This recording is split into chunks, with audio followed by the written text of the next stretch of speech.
Petugas bandara ini pun langsung menangkap pria ini, guys. Istrinya pun terus menelponnya, tapi tidak ada jawaban. Akhirnya penjahat itu pun langsung datang. Petugas bandara ini pun tidak tahu siapa pria ini sebenarnya. Mereka pun malah mempermalukan pria ini, guys, di depan umum. Petugas bandara ini pun menyuruhnya untuk tiarap, tapi dia mengatakan, aku adalah seorang polisi. Mereka pun tidak percaya, guys.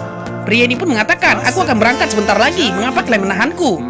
Pria ini pun menyuruh petugas bandara itu untuk mencari di Google tentang identitasnya. Akhirnya petugas bandara itu pun langsung cari namanya, guys. Lalu dia pun menemukannya. Mereka pun sangat terkejut melihat asli dari pria itu, guys. Ternyata dia adalah polisi yang sangat hebat. Polisi itu pun pernah menangkap penjahat kelas kakap. Seluruh penjahat itu pun langsung memperhatikannya. Lalu mereka pun langsung hormat kepada pria itu, guys. Dia pun merasa bahwasannya pria itu adalah polisi yang paling hebat. Penjahat ini pun akhirnya sudah kalah malu. Mereka pun tidak bisa menangkap pria itu. Akhirnya bosnya pun sangat marah. Petugas bandara itu pun langsung minta maaf. Mereka pun langsung mendampingi pria itu, guys, untuk terbang.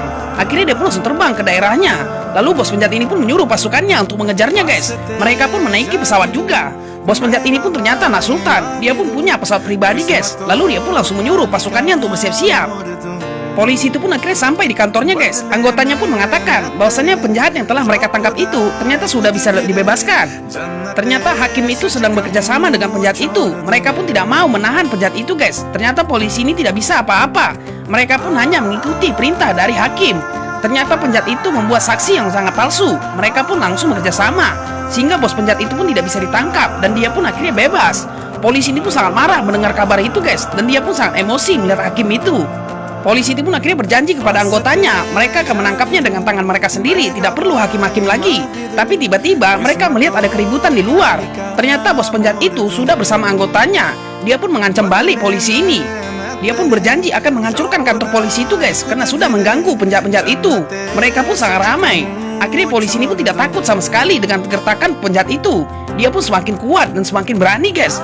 Dia pun kalah sama penjahat itu. Mereka beraninya keroyokan dan main hakim sendiri. Penjahat ini pun sangat bangga karena dia telah dibela oleh hakim itu, guys. Akhirnya dia pun sangat marah. Bos penjahat itu pun langsung pergi. Polisi itu pun berjanji akan menangkap penjahat itu dengan tangannya sendiri, guys. Ikuti terus pas selanjutnya ya, tapi sneak video.